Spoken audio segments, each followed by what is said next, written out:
rogamos que la palabra de esta noche, Señor, sea bien administrada, sea, Señor, también bien sembrada, explicada, y que mi Dios, tu Espíritu Santo, nos ayude en las conclusiones, que nos ayude a concluir en lo que Él deseaba que toda la iglesia, una vez que leyera, que estudiara los hechos de los apóstoles, pudieran concluir a la manera que Él lo ha establecido. Ayúdanos, Señor, lo pedimos en Cristo Jesús. ¿Puedes decir amén? Amén. Váyase conmigo a Hechos capítulo 27. Vamos a empezar a ver.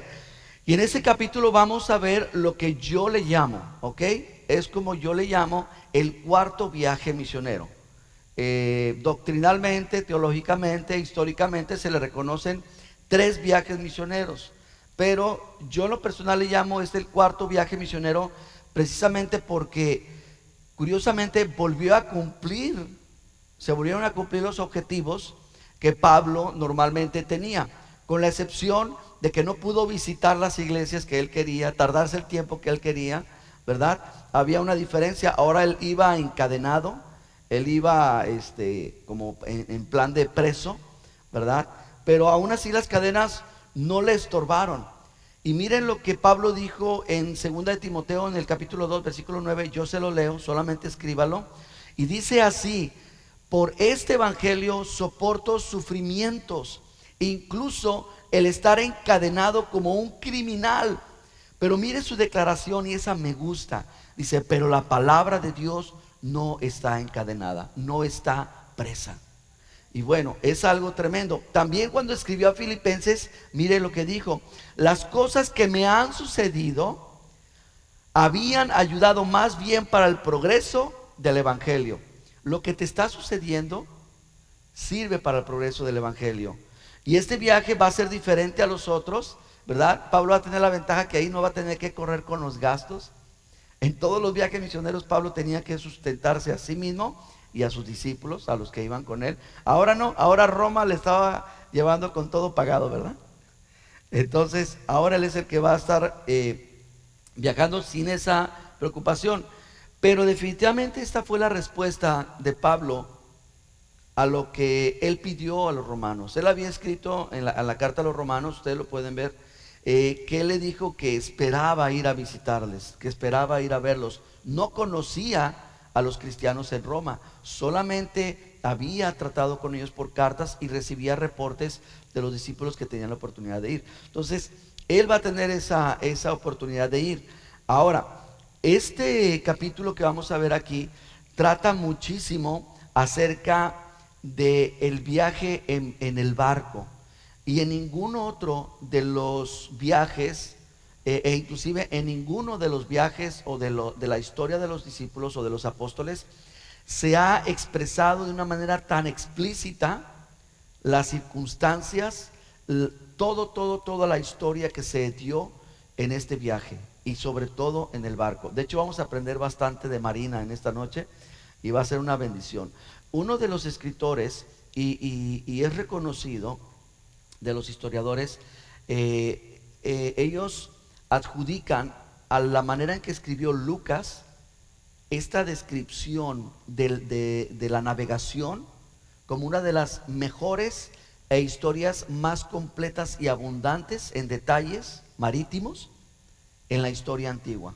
Es decir, 20,000 leguas de viaje submarino no fue más que una novela, y muchas otras historias, pero de todos los escritos se reconoce que este escrito es el que tiene más historia, más contenido y más detalle. Así es que, ¿le van a poner atención? Perfecto. Véngase conmigo entonces, dame el versículo 1 del capítulo, y vamos a leerlo juntos. Dice: cuando se decidió que habíamos de navegar para Italia, entregaron a Pablo y algunos otros presos a un centurión llamado Julio, de la compañía Augusta. Ponme el mapa, vamos a ver rápidamente el mapa de lo que va a representar este viaje misionero, y ahorita continuamos. Vengan conmigo. Ellos, cuando se dispusieron a ir a Italia, recuerden que ellos estaban en Cesarea, y en Cesarea querían jalarlo a Jerusalén para allá matarlo, al área de Judea, Jerusalén. Entonces, en vez de bajar el centurión determina, después de haber visto al rey Agripa y a Festo, como nos lo enseñaron la semana pasada, que ya fuera llevado. Entonces esta es la ruta que tomó. De Cesarea llegó a Tiro, a Sidón, y de ahí se embarcaron y van a cruzar. Este es el mar Mediterráneo, ¿ok? Entonces van a rodear la isla de Chipre, entre Panfilia y Chipre, y van a llegar a Mira. De ahí van a embarcarse nuevamente, van a cruzar por el área de Rodas, ¿ok? Van a llegar a esta isla que va a ser muy importante.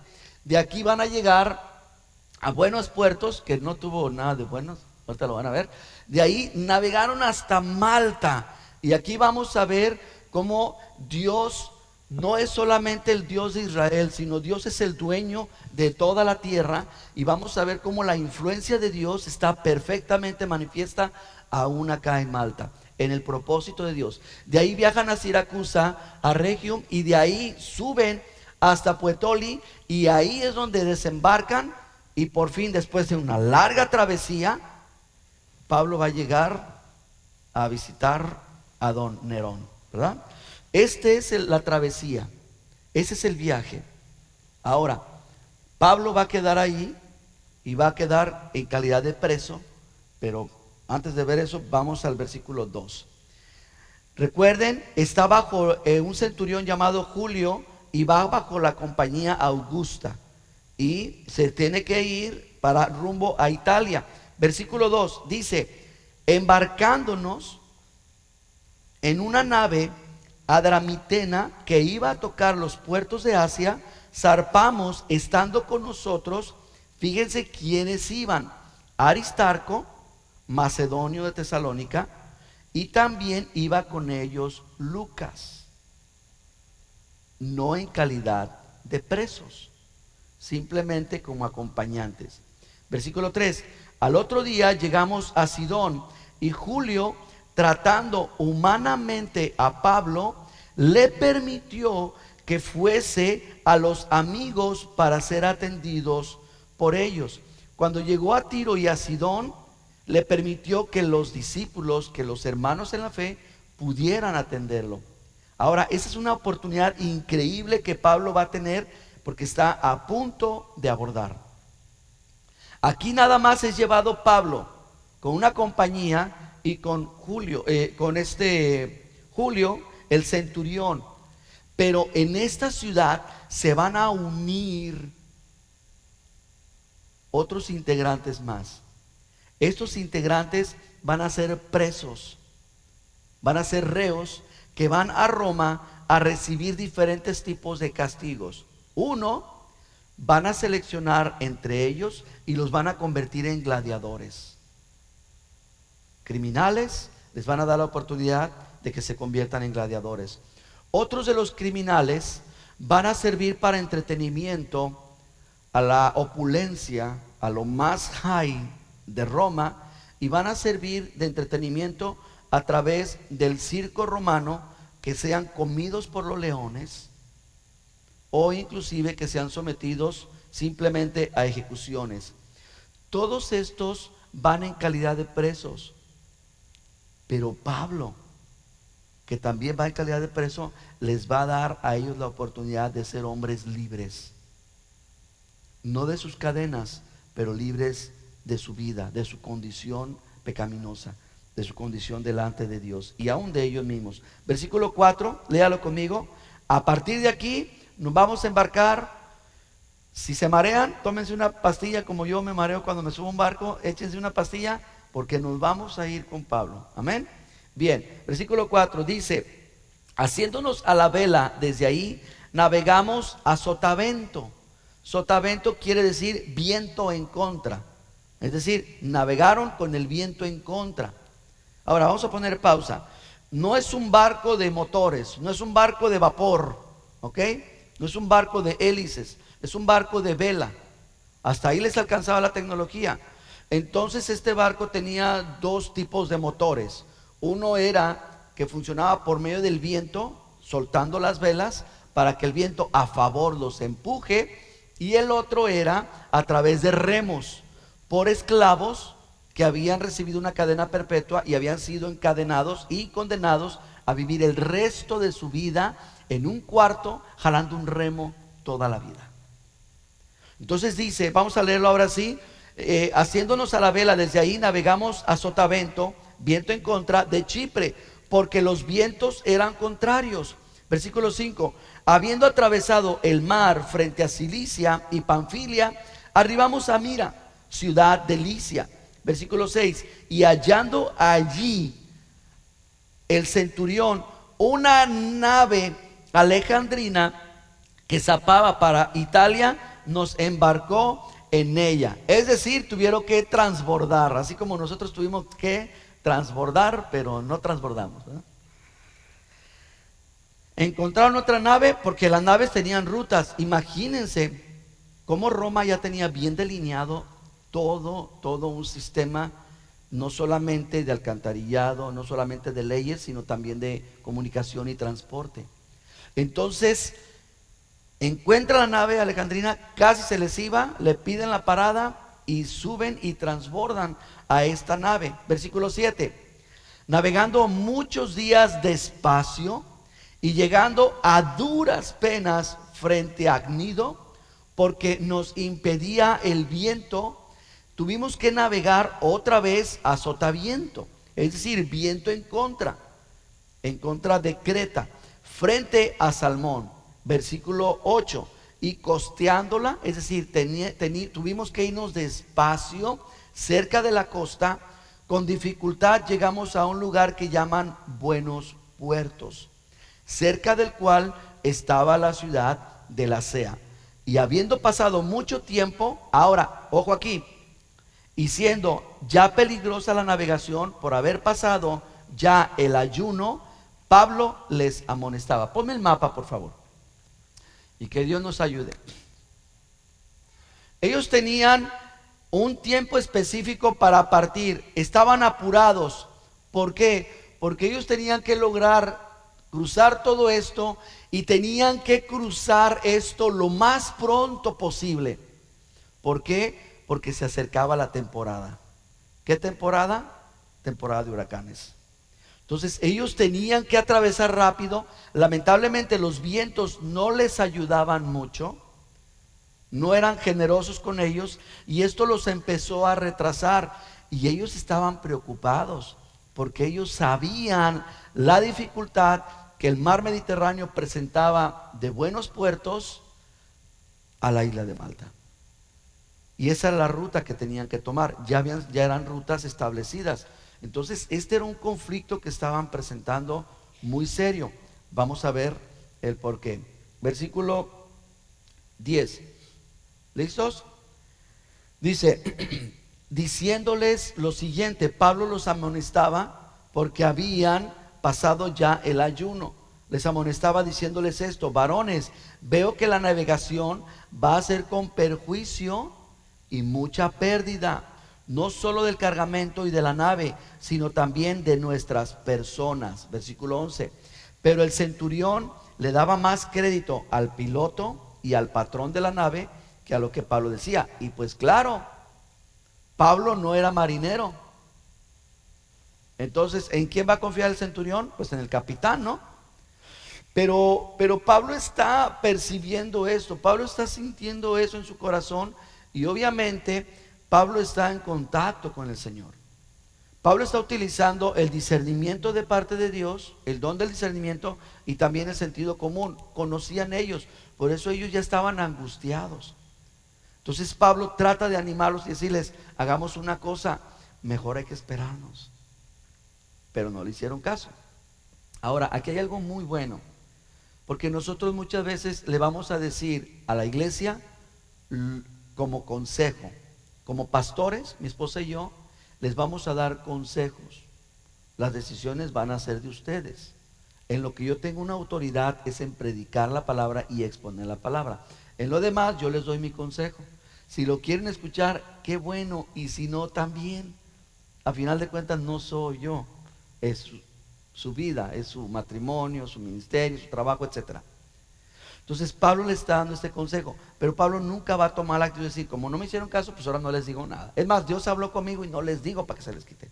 No hizo eso. ¿Ok? Vamos a continuar. Versículo 12. Y siendo incómodo el puerto para invernar, ¿ok? ¿Cuál puerto? El de Buenos Puertos, ¿verdad? Siendo incómodo ese puerto, la mayoría acordó zarpar también de allí, por si pudieran arribar a Fenice, puerto de Creta, que mira al nordeste y sudeste, e hibernar ahí. Miren, se acercaba el tiempo de frío, entonces no estaban cómodos. Y como no se sentían cómodos, dijeron, pues vamos a buscar la comodidad. Y yo se lo he dicho a mi familia, a mi esposa, a mis hijos, cuidado con lo que estamos viviendo y si nos quejamos de eso. Porque a veces, en vez de venir cosas mejores, vienen cosas más difíciles. Entonces ellos, como no estaban cómodos, dijeron, pues vámonos de aquí, ¿no? Sí, vámonos, y allá invernamos. Y bueno, vamos a ver lo que sucedió. Versículo 14. Pero no mucho después dio contra la nave un viento huracanado llamado, fíjense, ya le ponían nombres a los huracanes. Ese se llamaba Euroclidón. Qué nombrecito, ¿verdad? Entonces, si ustedes se fijan, está utilizando Lucas un término técnico. Está empezando a utilizar términos muy técnicos de navegación. Entonces, era doctor Lucas, pero también conocía bastante de navegación, conocía muchos términos acerca de eso. Y ahorita vamos a ver unos más que tenemos que aprendérnoslos, ¿verdad? Ahora, esta tempestad, este huracán venía de Europa.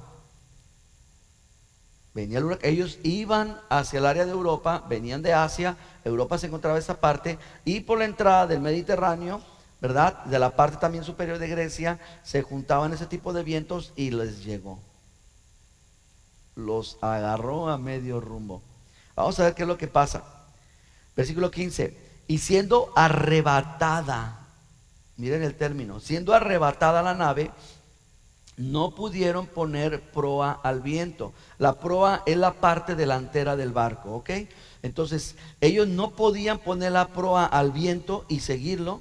Entonces, corrían un riesgo. El barco se les ponía de lado y se les empezaba a inundar, o hasta podía destruirlo o sumergirlo.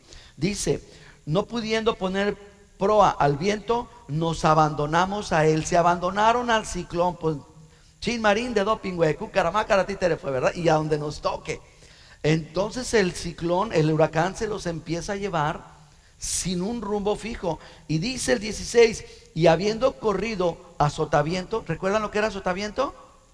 Viento en contra o a contraviento, de una pequeña isla llamada Clauda, con dificultad pudimos recoger el esquife. ¿Qué es eso? Les digo, el esquife es el bote salvavidas, ¿ok? Normalmente llevaban el barco y detrás el bote salvavidas arrastrándolo. Entonces, cuando se empezó a poner fea la cosa, con mucha dificultad pudieron recoger el bote salvavidas, el esquife, y dice, versículo 17, y una vez subido a bordo, usaron de refuerzos para ceñir la nave, y teniendo temor de dar en la sirte, caray, ¿qué es eso? Es un depósito de arena, son bancos de arena, ¿verdad? Tenían miedo de que encallara y pudiera romperse la nave. Dice, arriaron las velas y quedaron a la deriva, pero siendo combatidos por una furiosa tempestad, al siguiente día empezaron a alijar. ¿Qué es eso? ¿Verdad? Les digo que sacan un rollo ahí. Alijar quiere decir echar al mar la carga. El barco lo cargaban de todo, de todo. Tenían velas de repuesto, ¿verdad? Así como ahora tenemos cables pasacorriente, ¿verdad? Nosotros, llanta de repuesto. Ellos también tenían cosas de repuesto, incluyendo comida, animales, etcétera. El barco lo aprovechaban para todo, inclusive llevaban telas para vender, etcétera. Entonces empezó a tener pérdidas. ¿Qué hicieron? Empezaron a alijar o aligerar el barco, echar la carga afuera. Y 19, y al tercer día, con nuestras propias manos, recuerden quién está escribiendo eso, Lucas, arrojamos los aparejos de la nave. Aparejos son las cuerdas, unas cuerdas enormes que son muy importantes, porque esas son vitales para poder amarrar las velas o poder amarrar y tener todo con cuidado en el barco. y pues ahora empezaron a deshacerse de las cuerdas, otra parte muy importante del barco. Versículo 20, y no apareciendo ni sol ni estrellas por muchos días, y acosados por una tempestad no pequeña, ya ven cómo era Lucas, ¿verdad? No pequeña, ya habíamos perdido toda esperanza de salvarnos. Lucas está desmoralizado, Lucas está acabado, dice, ya no hay esperanza. Hubo un problema, hermanos. No solamente les pegó el huracán y los arrastró, sino que se estacionó el huracán.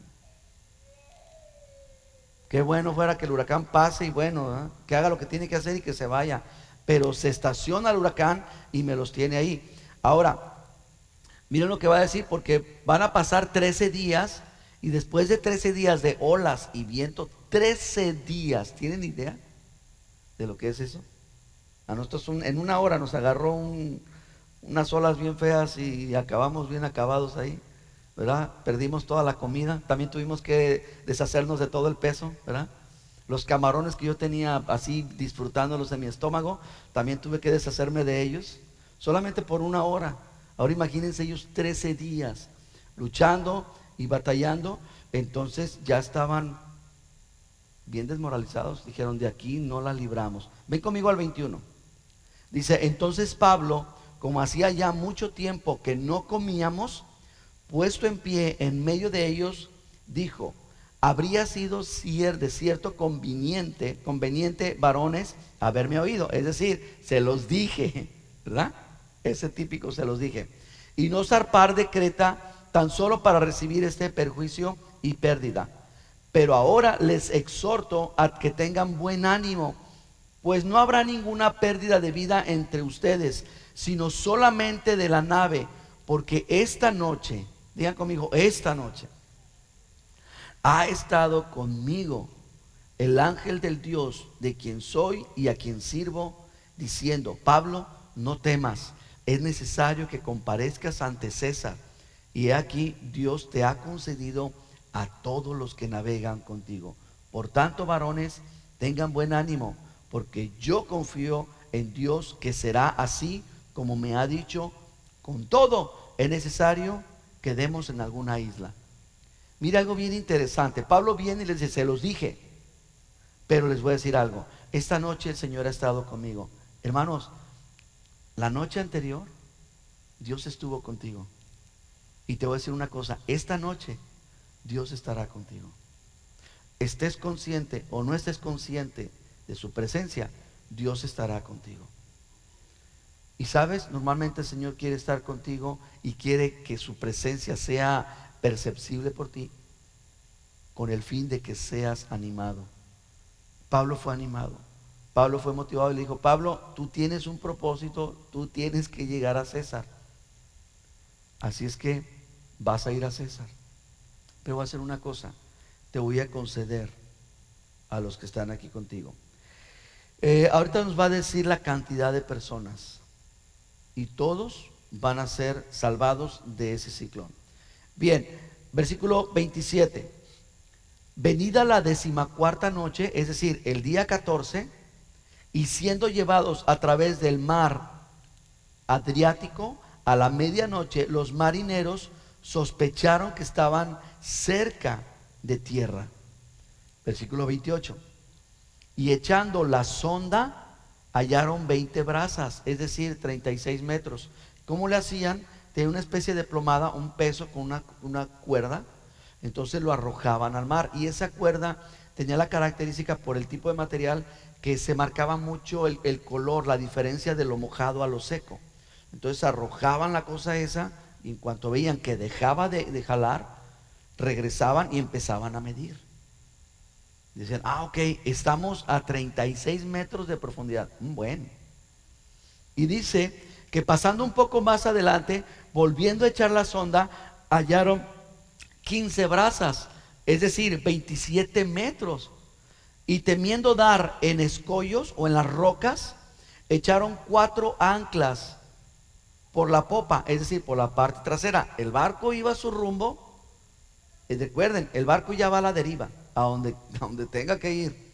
Empezaron a ver que ya estaba el mar disminuyendo, quiere decir que ya había tierra cercana. Entonces avientan por la parte de atrás 4 anclas para poner freno de mano a todo lo que daba, porque ya no estaban muy lejos. Porque obviamente sería meternos en un rollo, pero para que un barco flote, para que tú veas la parte arriba del barco, el casco del barco es muy profundo y tiene que tener ciertas características. Entonces tú dices, oye, pero 27 metros son un montón. Sí, pero abajo hay como 20 metros. Entonces nomás están como a unos 7 metros. Están a punto de chocar sobre las rocas. Por eso es que avientan las arrastras. Y se fijan cómo Lucas describe santo y seña de todo lo que está sucediendo. Vean conmigo al versículo 30. Entonces los marineros, procurando huir de la nave, echando el esquife, ¿recuerdan? El bote salvavidas, al mar, aparentaban como si querían largar las anclas, de proa. Pero Pablo le dijo al centurión y a los soldados: si estos no permanecen en la nave, ustedes no se pueden salvar. Miren, ¿qué es lo que está pasando? Pablo empieza a ver que estos se agarran hacia la discre, ¿no? Vamos a aventar el bote salvavidas y hagan de cuenta que están trabajando con las anclas, los marineros. Ahí habían 3 grupos: marineros, soldados y criminales. Los marineros dijeron: no nos importan los soldados, ni mucho menos los criminales. Ahora sí que salves el que pueda. Y agarran y quieren aventar el bote salvavidas sin que nadie los vea. Y Pablo, al verlo, va con el centurión y le dice: si ellos escapan, ustedes se mueren, porque a mí Dios me dijo que yo me salvo. No los dejes que se vayan. Entonces eso es lo que está sucediendo. Versículo 32, ¿verdad? Bien, dice así: entonces los soldados cortaron las amarras del esquife, es decir, del bote salvavidas. Dijeron: ¿saben qué? Vamos a hacer esto, corten las amarras. Cortan las sogas, también las suegras, ¿verdad? Órale, bien de una vez. Cortan las sogas del bote salvavidas y el bote se va. Y dice: uy, ¿qué pasa? ¿Qué onda? No, aquí todos. O todos o nadie. Qué tremendo, ¿no? Los soldados cortaron las amarras del bote salvavidas y lo dejaron que se perdiera. Aquí el centurión ya le está haciendo caso a Pablo.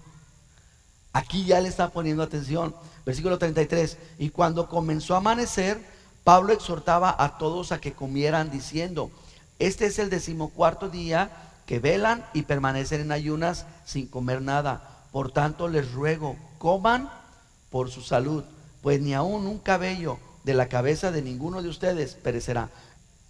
Todos estaban ayunando. Los paganos ayunaban, pero ayunaban porque tenían miedo.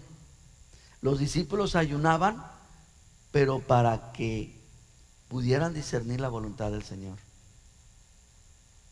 ¿Te fijas la diferencia? No todo el que ayuna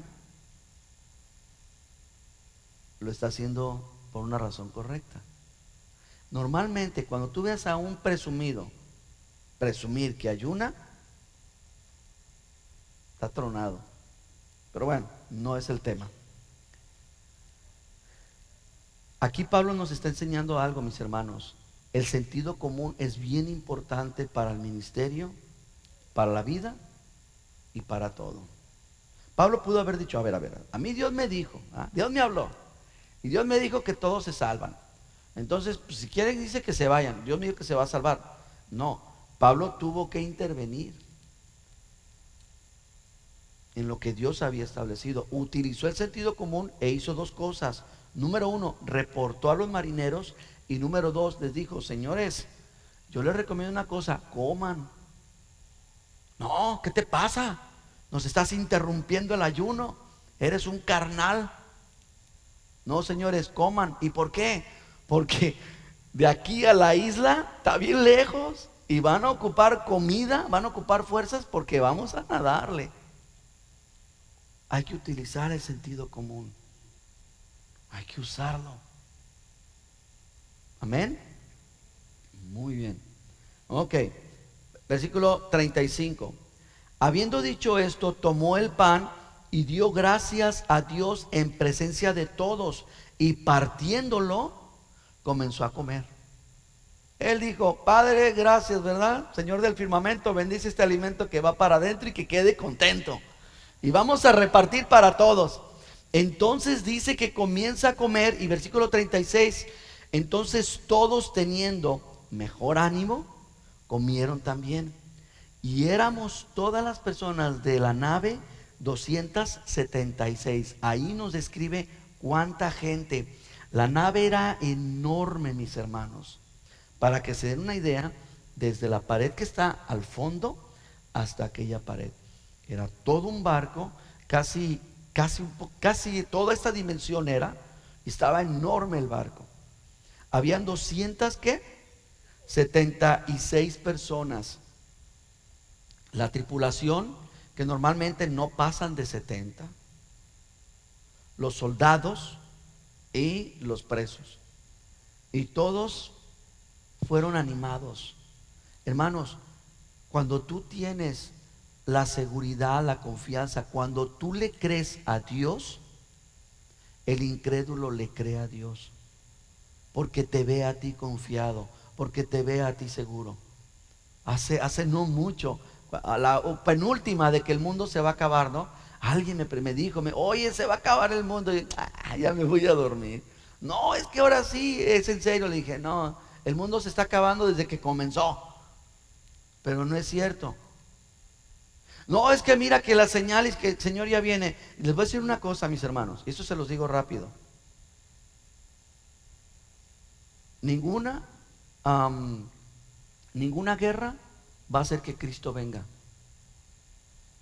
Ningún terremoto va a hacer que Cristo venga. Ningún meteorito va a hacer que Cristo venga. Ningún anticristo va a hacer que Cristo venga. Lo único que va a hacer que Cristo venga es lo siguiente. Dice: y será predicado el evangelio del reino a todas las naciones. ¿Qué evangelio? ¿Cuál evangelio? ¿El de quién? El del reino, porque hay muchos evangelios. Pero será predicado el evangelio del reino, y entonces vendrá el fin. Por eso vamos a entrar a estudiar el reino de los cielos. Vénganse este domingo, no me falten porque les pongo tache. Y será predicado el evangelio del reino, y entonces vendrá el fin. Este hombre, este apóstol, tenía puesta la confianza en Dios. Tengamos ánimo, confiemos en el Señor. Si Él te dijo: no te dejo, no te desamparo, si Él dijo: yo estoy contigo todos los días hasta el fin del mundo, comamos, ¿verdad? Y transmitamos nuestra confianza del Señor a la gente. El motivo o la característica o la manera en la que la gente va a poder entender un poquito de Dios es a través de ti. Salen y dicen: ay, que se apareció Jesús en la corteza de un árbol, ¿verdad? ¿Recuerdan cuando un día salió en la tele? Era una papita, una de esas sabritas. Miren, ahí está el rostro de Jesús en las sabritas. ¿Y qué hace la gente? Se le deja ir, ¿verdad? Para confiar, para creer, para tener esperanza. A mí me molesta eso. No por la idolatría, no por la religiosidad, sino porque ¿por qué no ponen las noticias? Miren, el hermano Carlos Mirón es igualito a Cristo. Tiene el carácter de Cristo, tiene la personalidad de Cristo. Se parece tanto a Cristo que podemos tener confianza. ¿Verdad que no? Algo está mal. O la gente no se ha notado, no se ha dado cuenta que nos parecemos a Cristo, o simplemente no nos parecemos a Cristo. Pero ellos tuvieron confianza en Pablo. Ok, versículo 38. Dice que ya satisfechos agarran toda la comida y va para afuera. Estos, hermanos, son actos de fe. Son actos de confianza. Echaron todo el trigo al mar. Versículo 39. Y cuando se hizo de día, no reconocían la tierra, pero veían una ensenada, es decir, una bahía. ¿Ok? Veían que había una bahía y que tenía una playa, la cual acordaron varar, y si pudieran, estacionar la nave, lo hacían. Versículo 40. Cortando pues las anclas, la dejaron en el mar, largando también las amarras del timón, los remos. Es decir, soltaron todo, soltaron anclas, soltaron remos y dijeron, pues vamos a ver qué pasa. E izada al viento la vela de proa, es decir, la vela delantera, ok, enfilaron hacia la playa. Y agárrense, ¿verdad? Se va el barco sin frenos y sin remos, porque también los remos servían para frenar o para guiarlo un poquito, porque perdieron el timón, perdieron las anclas, perdieron los remos y pues ahora sí que se persinaron, ¿verdad? Y vamos a echarle ganas. Entonces se va el barco con todo rumbo a la playa. Y versículo 41, pero dieron en un lugar de 2 aguas e hicieron encallar la nave, y la proa hincada se enterró, quedó inmóvil, y la popa trasera empezó a levantarse tipo Titanic y empezó a darle las olas con todo. Vamos a leerlo. Y dice, y la popa se abría con violencia del mar. 42, entonces los soldados acordaron matar a los presos para que ninguno se fugara nadando. Pausa. ¿Por qué? Porque si ellos llegan a Roma y dicen, bueno, traíamos 180 presos y llegamos con 160, ellos eran los que iban a pagar en lugar de los presos. Era pena capital. Dijeron, no, pues mejor los matamos y damos testimonio de que los matamos. Y querían matarlos a todos. Hermanos, vean el cuadro. Aquí está la nave. El mar está golpeando tanto que está empezando a desbaratar la popa, ¿verdad? Entonces se van corriendo a proa, se acumula la gente y dicen los soldados, vamos a matarlos para que no tengamos problemas allá con la ley. Entonces versículo 43, el centurión, queriendo salvar a Pablo, ya se había hecho bien buena onda con Pablo. Fíjense lo que sucede, un solo hombre sirvió de salvador para todos. Por el favor que había logrado Pablo delante del centurión, el centurión, queriendo salvar a Pablo, les impidió el intento y mandó que los que pudieran nadar se echasen los primeros y que salieran a tierra. 44, y los demás pues en tablas, en botes, en partes que habían de la nave, y aconteció que todos llegaron a tierra. Les dijo, a ver, ¿quiénes saben nadar? Pues todos levantaron la mano, nadie creo. Ok, aviéntense y váyanse a la playa. Obviamente preparan un grupo de arqueros y dicen, van a llegar a la playa y ahí se van a quedar. Y los arqueros están y con buena puntería. ¿Quién no sabe nadar? Pues yo, pues agárrate una tablita y órale ahí como puedas. Y dice que todos lograron llegar a la playa. Los soldados se dejan ir también y ya todos quedan ahí. Y llegan a este lugar. Vamos a comenzar el primer versículo del capítulo 28 y lean conmigo. Estando ya a salvo, supimos que la isla se llamaba Malta y los naturales nos trataron no con poca humanidad, porque encendiendo un fuego nos recibieron a todos a causa de la lluvia que caía y del frío. Miren, hermanos, ponme por favor el mapa. Algo que me llama la atención es cómo estos hombres paganos, sin haber escuchado de Jesús, acerca del amor de Dios, acerca de la bondad de Dios, fueron muy humanos. Empezaron a ver, ¿verdad? Imaginen el espectáculo. Está el barco a pocos metros, se está desbaratando en la parte de atrás. Entonces llegan los aldeanos y miren lo que está pasando. Una apuesta, ¿no? A ver quién se salva, a ver quién no. Y ven que empiezan a venir todos los presos, vienen con cadenas.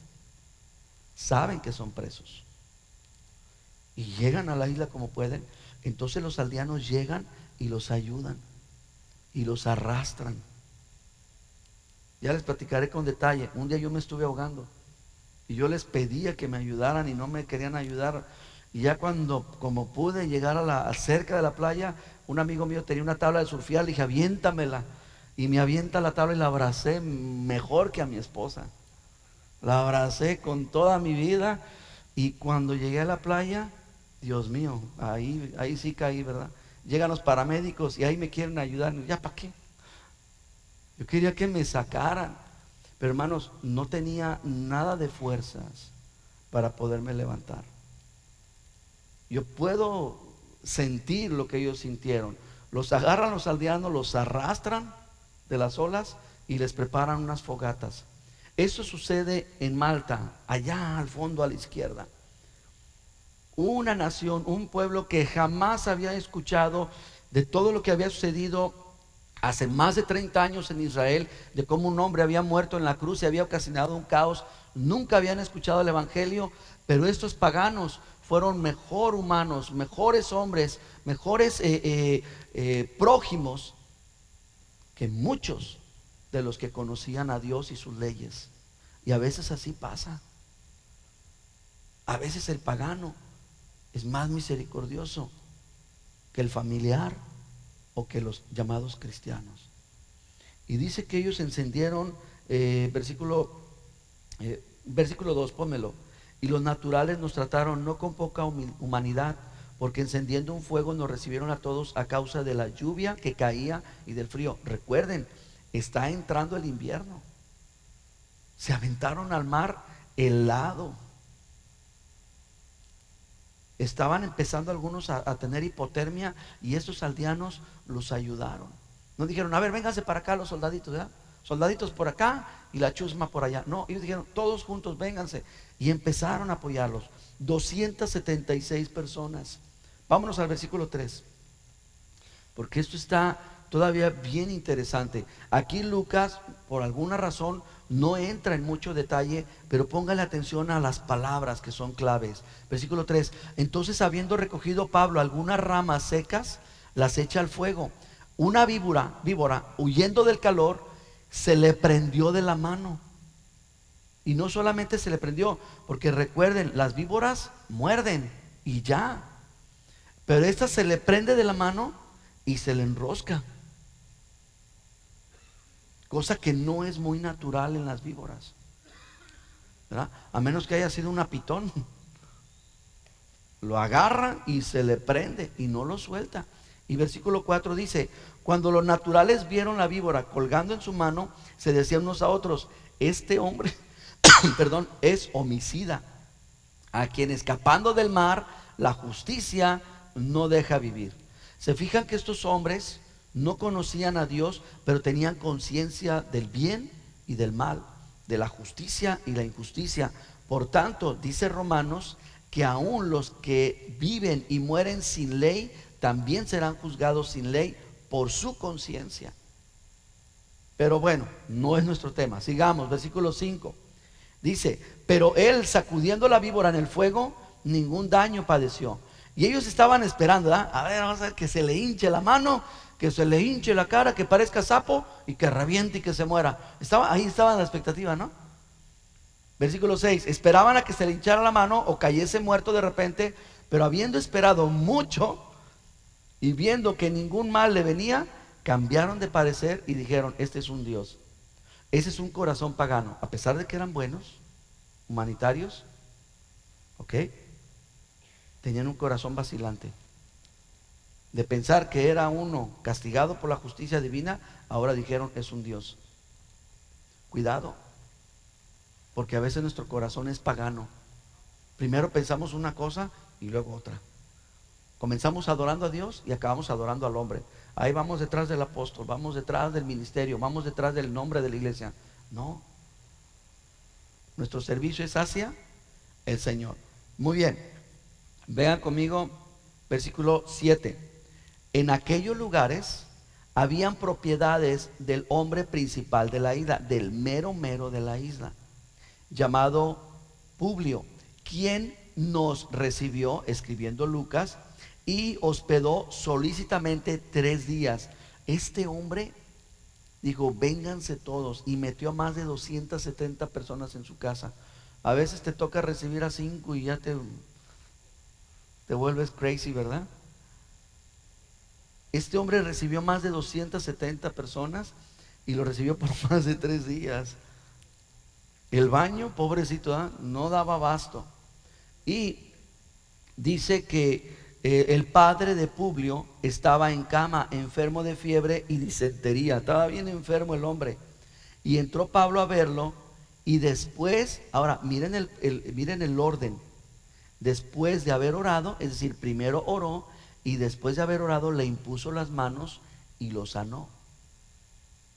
Hecho esto, también los otros en la isla tenían enfermedades, venían y eran sanados. Versículo 10, los cuales también, miren esta palabra, nos honraron con muchas atenciones, y cuando zarpamos nos cargaron de las cosas necesarias.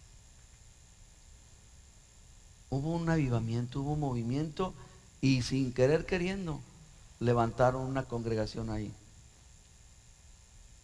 De veras que donde va el hombre, y platicábamos mi hermano Antonio y yo, que cómo es la obra perfecta de Cristo. Abrió los cielos y los cielos ya no los cierra. Y escúchame bien, donde la iglesia va, los cielos están abiertos. Donde Pablo iba, habían cielos abiertos. Era la gracia de Dios, y la gracia de Dios no se acaba, continúa, y ahorita lo van a ver. Versículo 11. Pasados 3 meses nos hicimos a la vela en una nave alejandrina que había invernado en la isla, la cual tenía por enseña a Castor Pollux, que eran unos dioses. Ahora, se aventaron un buen tiempo ahí, se aventaron 3 meses, ¿verdad? Y ahí están angustiados, el barco ya era pedazos, ya nomás eran restos que estaban flotando ahí en la isla.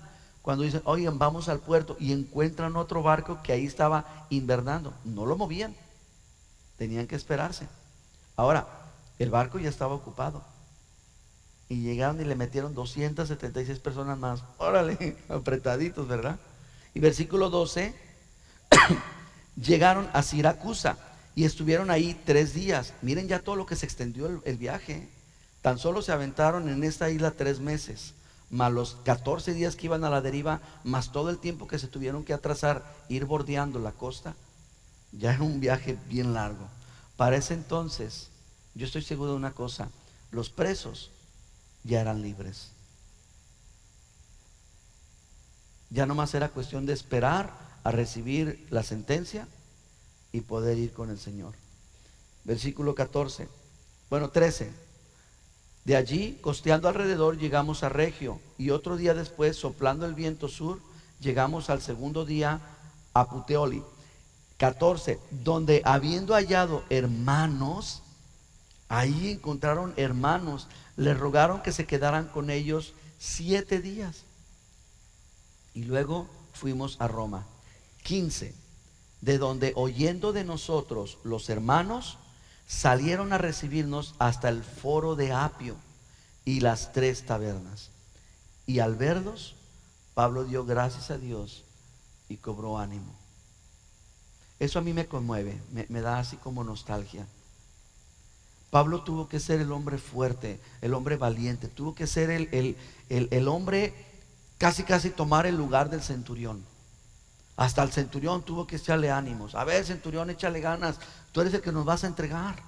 Ustedes son los que nos van a condenar y matar allá en Roma. Hágale, ándele, échele ganas, haga su trabajo.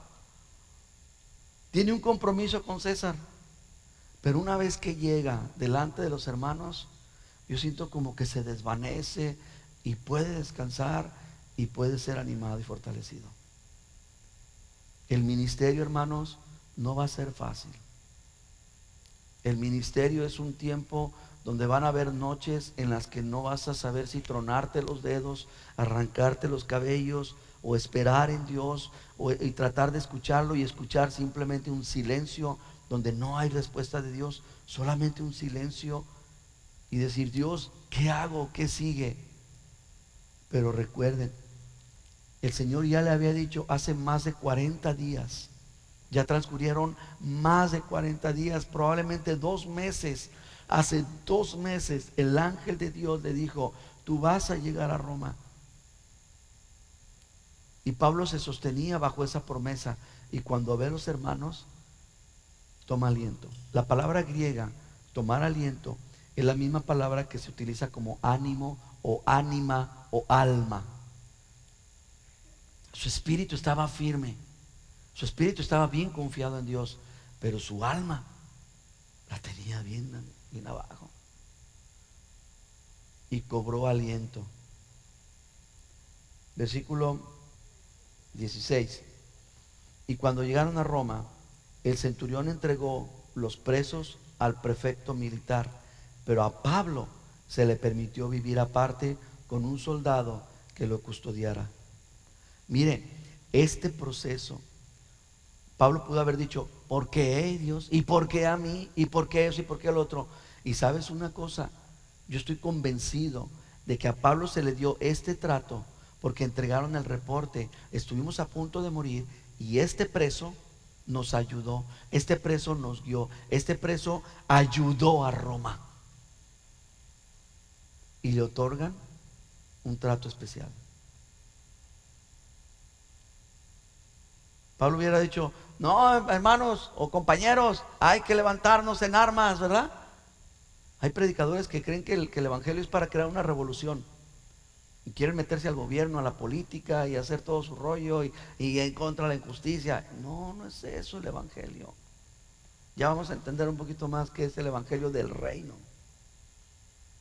Pablo pudo haber hecho mil cosas, ya se había ganado el favor de los presos. Pudo haber sobornado al centurión, ¿sabes qué? Tú di que me murió la serpiente, ¿verdad? No lo hizo. Dijo, Dios me dio un trabajo que hacer. Y gracias a Dios por todos esos problemas, porque a final de cuentas eso le produjo gracia delante de estos hombres y lo ponen en un lugar aparte. No lo meten con los presos. Ahora vamos a ver qué es lo que sucedió. Versículo 17. 3 días después, Pablo convocó a los principales de los judíos, los cuales luego de reunidos les dijo, varones hermanos, no habiendo yo hecho nada en contra del pueblo, ni las costumbres de mis padres, he sido entregado preso desde Jerusalén en manos de los romanos, los cuales, habiéndome examinado, me querían soltar por no haber en mí ninguna causa de muerte. Perdón. Pero oponiéndose los judíos, me vi obligado a apelar a César, no porque tenga de qué acusar a mi nación. Así que por esta causa les he llamado para verlos, porque por la esperanza de Israel estoy sujeto a esta cadena. Pablo vemos que sigue utilizando su método. Ahora ya no pudo ir a la sinagoga. ¿Qué hizo? Jaló a toda la sinagoga a su casa. ¿Y a dónde fue a testificar primero? A los judíos. Sigamos leyendo. Entonces ellos le dijeron, nosotros ni hemos recibido de Judea cartas de ti, ni ha venido alguno de los hermanos que haya denunciado o hablado algún mal de ti, pero querríamos oír de ti lo que piensas, porque de esta secta nos es notorio que en todas partes se habla en contra de ella. ¿Saben que todavía los cristianos le siguen llamando secta? Al principio los judíos decían que los cristianos eran una secta. Ahora los católicos dicen que el cristianismo es una secta. No se agüiten, no se ofendan, no se pongan así como apostólicos, así, ¿verdad? Bien, ay, a defender la fe no, tranquilos. Que nos llamen lo que quieran. No es la primera vez ni será la última. Pero aún así los fariseos le dicen, oye, hemos oído de una secta. Queremos escuchar, a ver qué opinas tú de ellos. ¿Ok? Versículo 23. Y habiéndole señalado un día, vinieron a él muchos a la posada, a los cuales les declaraba y les testificaba el reino de Dios desde la mañana hasta la tarde, persuadiéndoles acerca de Jesús, tanto por la ley de Moisés como por los profetas. Fíjense, desde la mañana hasta la tarde. Qué chido, ¿no? Yo tengo que apurarme porque si no acaban dormidos todos. Pablo tenía la chance desde la mañana hasta la tarde poder predicarles, utilizando la ley de Moisés y utilizando a los profetas. Y miren lo que pasa en el versículo 24. Algunos asentían a lo que decía, pero otros no creían. Hermanos, gracias a Dios. Yo creo que aquí Pablo dice, gracias a Dios por ese huracán. ¿Se acuerdan que andaban queriendo parar? Se pusieron ahí un par de hombres queriendo parar el huracán y declarando y decretando y que aquí no pasará. Hicieron que me acordara de la película de ¿cómo se llama? El Señor de los Anillos, ¿verdad? ¿Se acuerdan? Me imagino a esos pastores agarrando el bastón y de aquí no pasarás. ¿Cómo no? Ahí te voy. Y se llevó a todo. ¿Por qué? Porque el propósito de Dios es mayor que tu rollo o mi rollo. Y ese propósito Pablo lo pudo disfrutar por 2 años. A final de cuentas valió la pena. El huracán fue instrumento en manos de Dios para que pudiera Pablo acercarse a Roma, congraciarse con los soldados, y ellos le dieron una casa, le pagaron una casa por 2 años y le tenían un guardia ahí en la puerta. ¿Y qué hizo Pablo con su casa? Dijo: la iglesia no es ni la escuela de Tirano, la iglesia no es la sinagoga del judío, ni es la catedral del pueblo. La iglesia es donde el pueblo de Dios se reúne. Y señores, quiero decirles que vengan el próximo día, porque ese día vamos a hacer iglesia aquí. Y por 2 años Pablo estuvo trayendo a la iglesia a su casa. Ahorita lo leemos bien, ¿ok? Porque ya nos vamos casi. Nomás dígame dónde estoy. 24, 25. Y como no estuvieron de acuerdo entre sí, al retirarse, Pablo les dio esta palabra: bien habló el Espíritu Santo por medio del profeta Isaías a nuestros padres diciendo. Y Pablo es un preso, no tiene las escrituras como tú y yo en nuestras manos, ¿verdad? Pero se las sabía. Y ahí les va a aventar Isaías capítulo 6 versículo 10. Y esto es lo que les dijo: ve a este pueblo y diles, de oído oirán y no entenderán, y viendo verán y no percibirán, porque el corazón de este pueblo se ha engrosado, y con los oídos oyen pesadamente, y sus ojos han cerrado, para que no vean con los ojos, oigan con los oídos y entiendan con el corazón y se conviertan y yo los sane. Y aquí hay algo bien interesante. Voy a tomarme un minuto. Entiende, ese es el método, iglesia. ¿Quieres estudiar la palabra de Dios? Te felicito. Esta es la clave, esta es la fórmula. Tienes que ver con tus ojos, tienes que oír con tus oídos, pero tienes que entender con tu corazón. Amén. Si tú no lees la palabra, ¿cómo va a entender el corazón? Si tú no vienes y escuchas el mensaje, ¿cómo va a entender el corazón? Los felicito, qué bueno que vinieron. Que sea el Espíritu de Dios que abra el corazón de ustedes para que entiendan con qué, con el corazón, no con el coco, no con la cabeza. Queremos racionar todo, queremos encontrar la lógica. No, tenemos que entender con qué, con el corazón. Porque si tus ojos ven, tus oídos oyen, no pesadamente, y tu corazón entiende, entonces viene la conversión. Entonces viene la conversión. Tu matrimonio no funciona, es sencillo, no ha venido la conversión a tu matrimonio. ¿Por qué? Porque el corazón del matrimonio no ha entendido. Si tu trabajo, si tu vida, si tus vicios, si tus debilidades, si tu conflicto de identidad, lo que sea, no ha sido renovado, transformado, es sencillo, es porque el corazón de esa situación no ha entendido. Concluyamos. Sepan pues que a los gentiles es enviada esta salvación de Dios, y ellos sí oirán. Digan amén. 29. Y cuando hubo dicho esto, los judíos se fueron teniendo gran discusión entre sí. Hay hermanos que ponen: por favor, dejen de estar poniendo cosas ahí en el Facebook. Miren qué feo nos vemos peleando y discutiendo. Ya, únanse, sean buenos hermanos. Dios es amor, dice, no juzguen y no serán juzgados. Y todo el rollo. El evangelio va a traer discusión. El evangelio va a producir división.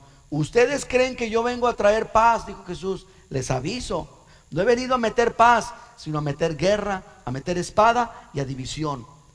Estará el padre en contra del hijo, el hijo en contra del padre. ¿Por qué? Porque si no reciben mi evangelio, no puede haber comunión, no puede haber unidad.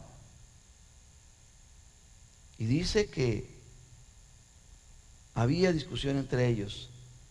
Y leemos el versículo último, 30.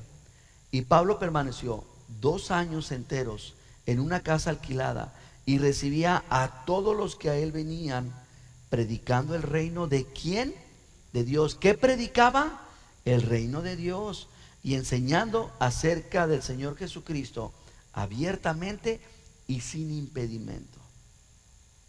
2 años, con todo pagado, iglesia pagada por 2 años. Y no solamente la iglesia local, sino también los alimentos de Pablo. ¿Y qué predicaba Pablo? ¿El reino de quién? De Dios. El evangelio del reino. No se puso a predicar el evangelio de la prosperidad, no se puso a predicar el evangelio fatalista, no se puso a predicar el evangelio socialista o humanista. Se puso a predicar el evangelio del reino. Ahora, aquí lo interesante es que así es como concluye el libro de los Hechos. Pablo, después de 2 años, es presentado delante de Nerón, lleva el evangelio, es juzgado, y en el tiempo en que Pablo está preso es cuando este hombre loco, desquiciado, incendia Roma. Y lo que hace es empezar a acabar con los cristianos, comenzando o incluyendo a Pablo. Es donde Pablo le escribe a Timoteo en su segunda carta y le dice: Timoteo, es hora de que tú tomes la estafeta, es hora de que tú tomes el lugar, porque yo he peleado la buena batalla, he acabado la carrera de la fe, por lo cual ahora solamente me espera la corona de justicia.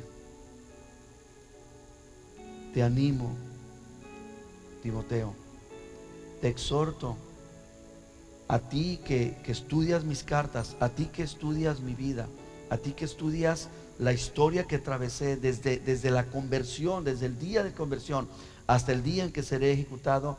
Te animo, te insto a que creas en la palabra de Dios, porque toda la palabra de Dios es viva, es eficaz, es cortante como una espada, penetra, ella es la que logra penetrar el corazón del hombre. Ni la religión, ni la confianza, ni el dinero, ni nada va a lograr penetrar el corazón del hombre y cambiarlo. Solamente esta palabra, el consejo que no rehuí dártelo, todo el consejo de Dios.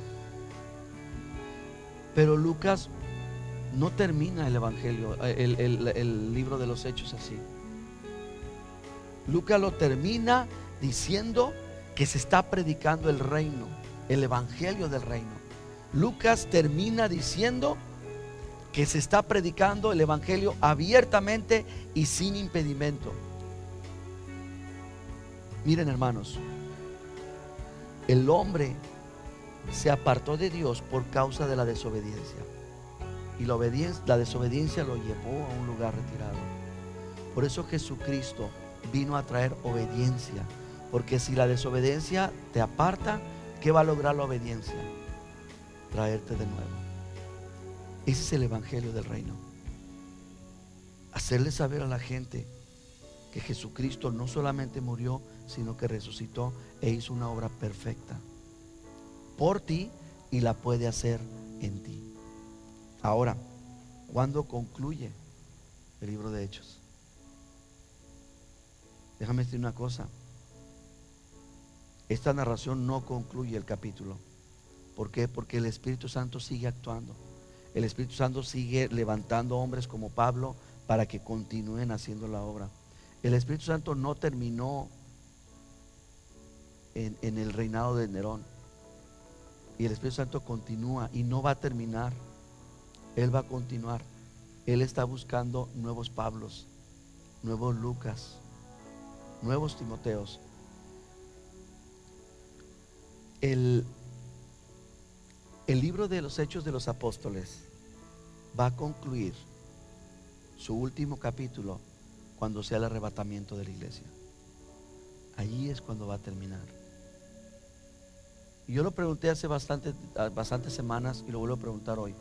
¿Qué estamos escribiendo? Como iglesia, como grupo de hermanos, ¿qué estamos escribiendo?